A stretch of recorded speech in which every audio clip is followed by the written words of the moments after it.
ओम नमो भगवते वासुदेव। मुचकुंद ने कहा, भगवान मैं अनादिकाल से अपने कर्मों में लगा हुआ बहुत ही थक गया था। मुझे क्षण भर के लिए शांति नहीं मिली। निद्रा ने मेरी समस्त इंद्रियों की शक्ति छीन ली थी, इसलिए मैं इस निर्जन वन में सो रहा था। अभी अभी किसी ने मुझे दगा दिया।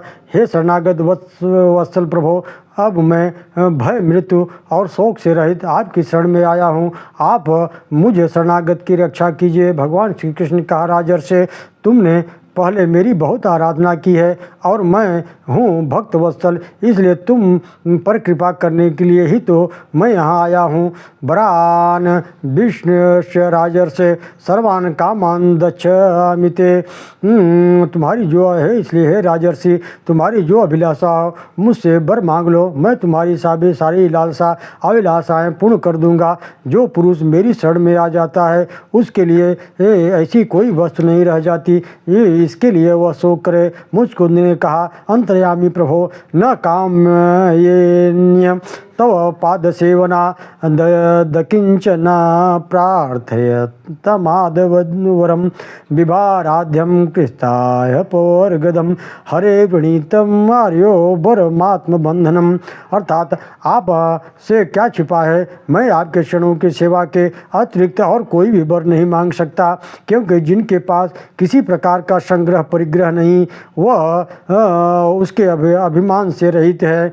और लोग को भी केवल उसी के लिए प्रार्थना करते हैं। भगवान भला बतलाइए तो सही, मोक्ष देने वाले आपकी आराधना करके ऐसा कौन श्रेष्ठ पुरुष होगा जो आपको बांधने वाले सांसारिक विषयों का वर मांगेगा। इसलिए भगवान मैं आपसे ही वर मांगता हूँ कि समस्त कामनाओं से रहित आपके चरण कमलों में अनुराग बना रहे। श्री भगवान श्री कृष्ण ने कहा, राजन, अगले जन्म में तुम ब्राह्मण बनोगे और समस्त प्राणियों के सच्चे हितैषी परम सुहृदय होगे, फिर मुझ परमात्मा को प्राप्त हो जाओगे। ये मुचकुंद युनास्थन नंदन महाराज मानधाता के पुत्र थे। एक बार राक्षसों के भय से के कारण स्वर्ग के देवताओं सहित देवराज इंद्र अपनी अमरावतीपुरी के सिंहासन पर इन्हें नियुक्त करके कहीं छुप गए थे। उन दिनों इन्होंने बहुत समय तक वहां रहकर देवताओं की रक्षा की। जब ये लौटकर वापस आए तब देवताओं के स्वामी इंद्र ने कहा, राजन, आपने बहुत ही कष्ट उठाकर हमारी सेवा की है। आप कैवल्य मोक्ष को छोड़कर और कोई भी वर हमसे मांग लीजिए। तब इन्होंने बहुत थक जाने के कारण उनसे निद्रा किया ही वर मांगा था एवं बीच में जगाने वाले को भस्म हो जाने का भी वचन मिला था। भगवान का द्वारिका गमन है, बलराम जी का विवाह है और रुक्मिणी जी का संदेश है। बहुत सुंदर कथा है। श्री सुखदेव जी कहते हैं, परीक्षित, अब राजस मुकुंद ने हाथ जोड़कर भगवान की परिक्रमा की, उन्हें नमस्कार किया, आज्ञा लेकर गुफा से बाहर आए। तब उन्होंने देखा कि सब मनुष्य, पशु पक्षी, बृहस्पति, लता आदि की अपेक्षा अब बहुत छोटे छोटे हो गए हैं। इससे यह जानकर कि अब कलयुग आ गया है तो वे उत्तर की दिशा की ओर चले गए। भगवान श्री कृष्ण ने मथुरा में लौटकर काल यवन की मिलेच्छों की सेना का संहार कर दिया। 18वीं बार जरासंध ने फिर 23 अक्षौणी सेना लेकर आक्रमण किया, परंतु भगवान श्री कृष्ण और बलराम जी मनुष्य की लीला करते हुए बड़ी शीघ्रता से भाग निकले। जरासंध ने उनको बहुत दूर तक पीछा किया। अंत में निराश होकर वह अपनी सेना के साथ अपनी राजधानी को लौट गया। परीक्षित, भगवान श्री कृष्ण बलराम जी के साथ द्वारकापुरी को पहुँचे। उस समय अनर्थ देश के राजा श्रीमान रयवतन जी अपनी रेवती नाम की कन्या ब्रह्मा जी की प्रेरणा से बलराम जी को ब्याह दी। राजा परीक्षित ने पूछा, भगवान, हमने सुना है कि भगवान कृष्ण के भीष्मक नंदिनी परम सुंदरी रुक्मिणी जी देवी बलपूर्वक हरण करके राक्षसी वृत्ति उनके साथ विवाह किया था। हे मुनिष्ठर श्रेष्ठ परम तेजस्वी भगवान कृष्ण ने जरासंध, साल्व आदि नरपतियों को जीतकर किस प्रकार रुक्मिणी जी का हरण किया। श्री सुखदेव जी कहते हैं, परीक्षित, महाराज भीष्मक विदर्भ देश के अधिपति थे। उनके 5 पुत्र और 1 कन्या थी। रुक्मिणी नाम का पुत्र था और सती रुक्मिणी उनकी बेटी थी। उसने अपने पिता की सभा में अपने भाइयों और मित्रों से भगवान कृष्ण के सौंदर्य और पराक्रम गुण की प्रशंसा सुनी थी। रुक्मिणी ने तभी से उसने मन ही मन अपने पति के रूप में उन्हें स्वीकार कर लिया था। रुक्मिणी के भाई बंधु भी चाहते थे कि हमारी बहन का विवाह श्री कृष्ण से हो, परंतु बड़ा भाई रुक्मी श्री कृष्ण से द्वेष रखता था। उसने ऐसा करने से सबको रोक दिया और शिशुपाल के साथ विवाह करने का प्रस्ताव रख दिया। जब रुक्मिणी जी को मालूम हुआ, वो व्याकुल हो उठी। इसके बाद उन्होंने एक विश्वास पात्र ब्राह्मण मिला। तब उन्होंने अपना संदेश देकर तुरंत ही द्वारिकानाथ भगवान श्री कृष्ण के पास भेजा। वे ब्राह्मण देवता द्वारका पहुँचे और द्वारपाल से आदरपूर्वक कहा कि मैं भगवान कृष्ण के पास ले चलो। सर्व अंतर्यामी भगवान ने ब्राह्मण का यथोचित सत्कार किया। कुशल प्रश्न के पश्चात भोजन आदि करके विश्राम कर चुके, तब संतों के परम आश्रय भगवान श्री कृष्ण उनके पास गए। अपने कोमल हाथों से उनके पैर को सहलाते हुए बड़े शांत भाव से पूछने लगे, ब्राह्मण शिरोमणि, आपको यहाँ कोई कष्ट तो नहीं है? ब्राह्मण देवता, आप इस समय कहाँ से, किस प्रयोजन से, किस अभिलाषा से कठिन मार्ग तय करके पधारे हैं? यदि कोई गोपनीय बात हो तो हमसे कहिए, हम आपकी क्या सेवा कर सकते हैं? श्याम सुंदर कृष्ण के इस प्रकार कहने पर उन ब्राह्मण ने रुक्मिणी जी का वह संदेश का सुनाया और साथ ही यह भी कहा कि स्वयंवर से 1 दिन पहले ही आप पधारे। बस यह ही अत्यंत गोपनीय संदेश है, आप इस पर शीघ्रता ध्यान दें। अब यहाँ पे रुक्मिणी हरण और शिशुपाल के साथी राजाओं की हार है। सुखदेव जी कहते हैं, परीक्षित, मधुसूदन भगवान श्री कृष्ण ने यह जानकर कि परसों रात्रि में लग्न है, रुक्मिणी का विवाह होगा, उन्होंने अपने सारथी को आज्ञा दी, दारुक तनिक शीघ्रता से रथ चलाओ। दारुक भगवान के रथ शैव, सुग्रीव, मेघपुष्प और बलाहक नाम के 4 घोड़े जोत ले आया। भगवान कृष्ण ने पहले उस ब्राह्मण देवता को प्रणाम करके रथ पर चढ़ा लिया, फिर स्वयं उस रथ पर सवार होकर के शीघ्रगामी घोड़ों के द्वारा वे एक ही रात में विदर्भ देश जा पहुँचे। जब बलराम जी को यह समाचार मालूम हुआ, वे अपनी चतुरंगी सेना लेकर कुंडनपुर को जा पहुँचे। यहाँ रुक्मिणी जी भगवान से मिलने को बड़ी आतुर हो रही थी। श्री कृष्ण की तो क्या, वह ब्राह्मण देवता भी अभी नहीं लौटे। उसी समय भाग पे भरोसा करके वह सौभाग्य की देवी श्री गौरी के भगवान गणपति जी का स्मरण करने लगी। इतने में ही ब्राह्मण ने उन्हें भगवान कृष्ण के आने का समाचार कह सुनाया और यह भी कहा कि वे आपको ले जाने के लिए सत्य संकल्प हैं। रुक्मिणी जी ने उनके फलस्वरूप उस ब्राह्मण को नमस्कार किया। परीक्षित, भगवान कृष्ण और बलराम जी के आगमन का समाचार सुनकर विदर्भ राज सहित सभी पूर्ववासी बहुत प्रसन्न हुए। उसी समय रुक्मिणी जी अंतःपुर से निकलकर गौरा पूजन करने के लिए अपने सहेलियों के साथ जा रही थी और उनके साथ बहुत से सैनिक उनकी सुरक्षा के लिए चल रहे थे। वहां पहुंचकर उन्होंने भगवान गौरी शंकर की षोडशोपचार व वैदिक रीत के अनुसार पूजा की और एवं उनसे अपने जन्म के स्वामी भगवान श्री कृष्ण को प्राप्त कर लेने के लिए प्रार्थना की। परीक्षित, परम सुंदरी साक्षात श्री लक्ष्मी जी की अवतार थी। रुक्मिणी पूजन करके वहाँ से अपनी सहेलियों के साथ चलकर घर जाने के लिए जैसे ही रथ पर चढ़ना चाहा कि इतने में श्याम सुंदर भगवान श्री कृष्ण उनकी कोमल कमल हाथ को पकड़ कर उन्हें संवारते हुए, केस को संवारते हुए अपने विजय रथ पे चढ़ा लिया। वे बड़े सूरवीर जो उनके लिए रात और दिन लगे रहते थे, जिन्होंने शिशुपाल आदि का साथ दिया था, वे सब के सब देखते ही रह गए। उस समय जरासंध के समीपवर्ती अभिमानी राजाओं ने अपना यह बात ही तिरस्कार और यश कीर्ति का नाश सहन करना पड़ा था। अतः वे लोग आपस में पश्चाताप करने लगे। धिक्कार है, आज हम सब लोग धनुष धारण करके खड़े रह गए, ग्वाले जैसे सिंह के समान यह आकर के हमारा यश कीर्ति छीन ले गया। परीक्षित, इस प्रकार लोग बात कर रहे थे। कह सुनकर सबके सब क्रोध से आग बबूला होकर के अपना आयुधों के लेकर के रथ पर चढ़ कर के अपनी सेना भगवान श्री कृष्ण के पीछे पीछे दौड़े। राजन, यह यदुवंशियों के सेनापतियों ने देखा कि शत्रु दल हम पर पीछे चला आ रहा है। उन्होंने भी अपने धनुष को संभाल कर उनके सामने डट गए। दोनों पक्षों में बहुत ही घमासान युद्ध हुआ।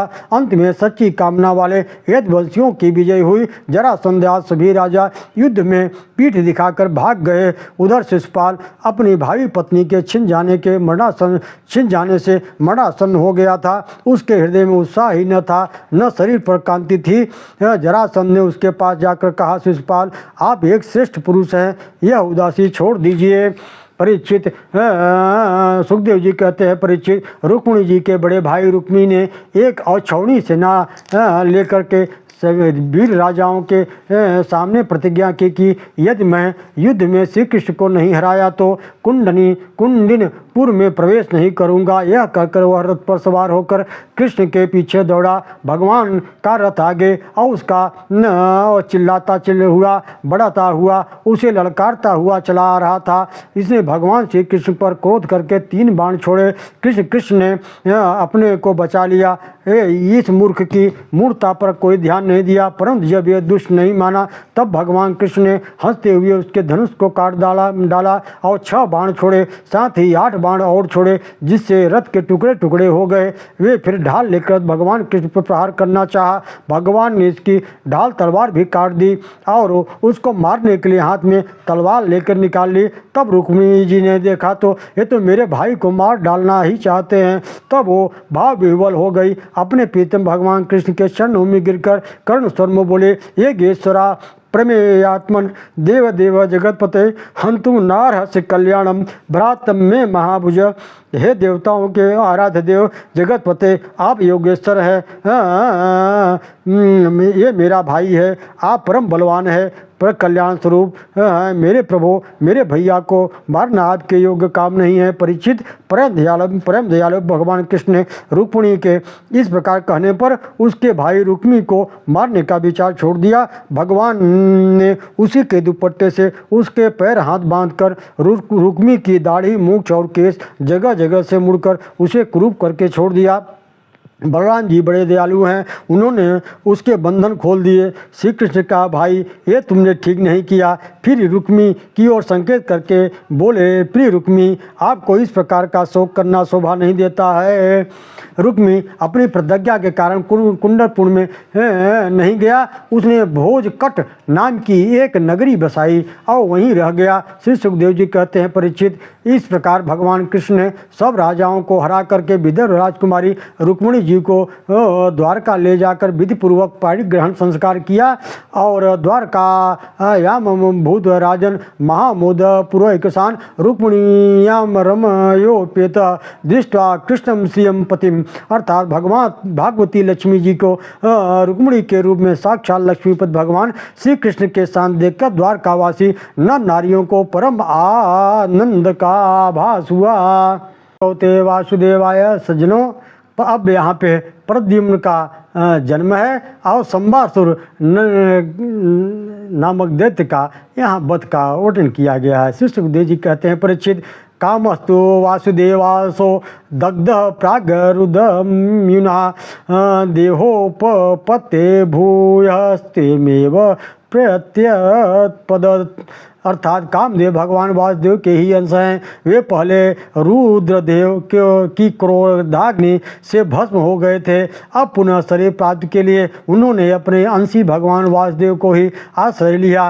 वे ही काम अब की बार भगवान श्री कृष्ण के द्वारा श्री रुक्मिणी जी के गर्भ से उत्पन्न हुए।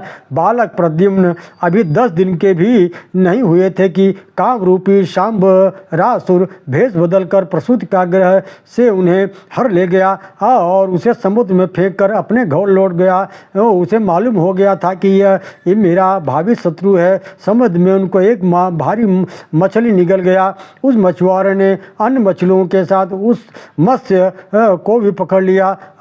फिर संबासुर के ही घर पहुंचा दिया। संबासुर के रसोइयों ने जब उस मछली को पकाने के लिए कुल्हाड़ियों से काटा, तब उन्होंने उसके गर्भ में देखा कि एक गर्भ से निकाल कर उसे उस सुंदर बालक को शांबरासुर की दासी मायावती को दे दिया।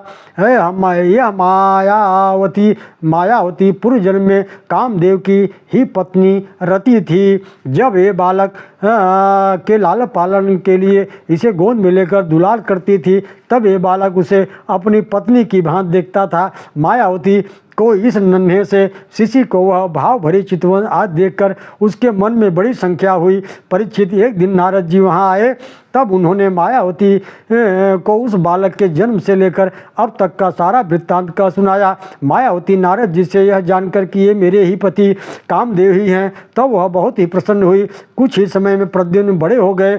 तब मायावती ने प्रद्युम्न को महामाया नाम की विद्या सिखा दी। यह विद्या ऐसी है जो सब प्रकार की मायाओं का नाश कर देती है। अब प्रद्युम्न जी शंबरासुर के पास जाकर उस पर कटु आरोप लगाने लगे। वे चाहते थे कि यह किसी प्रकार युद्ध के लिए तैयार हो जाए, इसलिए उन्हें उसे ललकारने लगे और कटु वचन कहने लगे। आसुरी माया से प्रद्युम्न जो उसने तिल मिला के उठा और दैत्य मायासुर आसुरी माया से प्रद्युम्न जी पर अस्त्र शस्त्र की वर्षा करने लगा, परंतु प्रद्युम्न जी की वैष्णवी माया के आगे उसकी एक न चली। अपनी तीखी तलवार से शांबरासुर का उन्होंने सिर धड़ से अलग कर दिया। देवता लोग पुष्पों की वर्षा करते हुए स्तुति करने लगे। इसके बाद मायावती रति, जो आकाश में चलना जानती थी, अपने पति प्रद्युम्न को आकाश मार्ग से द्वारका ले आई। उन्होंने भगवान के अंतःपुर में जिस समय प्रवेश किया,